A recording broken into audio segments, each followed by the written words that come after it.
Hey Medicos, it's Sunday morning and today is my birthday.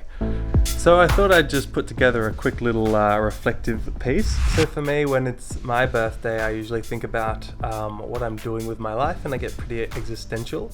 I don't think there's anything wrong with being existential, I kind of enjoy it. And my existential questions are, I'm 26 and I'm still a student, so am I kind of at the right place for my age? Is kind of the question of the year, and I guess when I think through it, I am. I mean, most people have got their careers sorted by 26, but what you have to always remind yourself of is you shouldn't compare yourself to others, right? You should compare yourself to you and all the other possibilities your life could have taken. If you compare yourself to others, you'll either always win and always lose, depending on who you compare yourself to, so it's a pretty useless endeavor. But I feel like I'm kind of following the principles of what I think is a good life.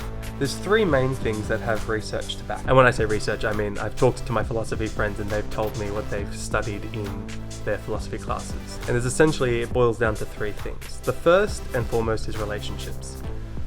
Life is better when it's shared, and you want to share it with people who are really special to you. And when I think about how I'm tracking with my relationships, I'm pretty happy. I'm very happy actually. I'm extremely fortunate to have a lot of friendships that I've had for more than 10 years. I guess that's what you get when you live in Canberra, where there's not much to do but hang out with friends. And I have an absolutely wonderful partner. The next thing that's apparently pretty important is going outside. Seeing the sky, seeing the landscapes, the blues, the greens, all that stuff makes you a little bit happier.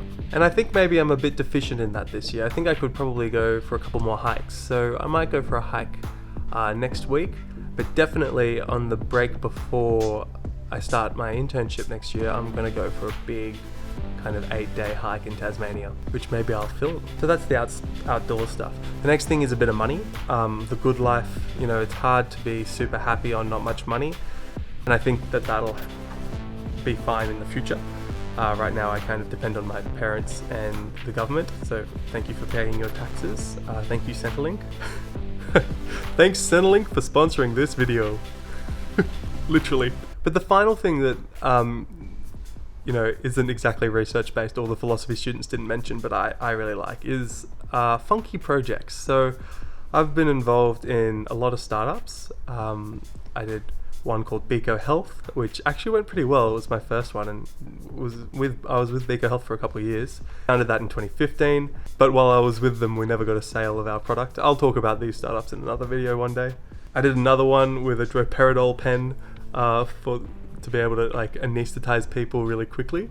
It was meant to be for paramedics, so that if they had a patient that was aggressive towards them, they could just put them to sleep in a couple of seconds. And the final one, which I did last year, which is not fully dead, I might reboot it. It's called Steth Toys, and it's just toys on stethoscopes for people who work with kids.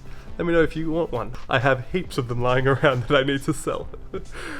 All in all, they have cost me a lot of money. But anyway, the point is, I've had fun playing around with lots of little projects that have been interesting.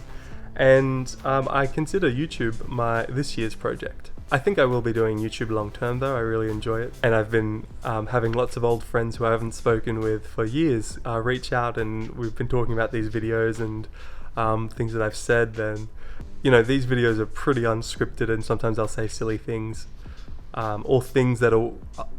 I think the most common thing is that I'll simplify something that is more nuanced, and it's hard to consider nuance when you're freestyling. And I need to freestyle these kinds of videos because I want to do this, for decades to come, and I'm not going to be writing scripts for every video like this one. So I just freeball it and see how I go.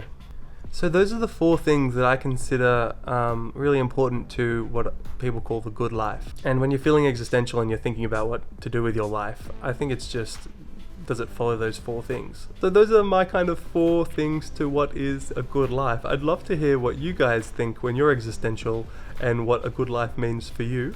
Feel free to just let me know in the comments below, and I look forward to having these kind of chats. I think it's really important to be existential, guys. It's, just a little reminder that as far as we know, are transient bits of experience in this weird and wonderful universe, and we might as well have fun with it. So thanks for listening to me have this little birthday rant, and have an absolutely beautiful Sunday.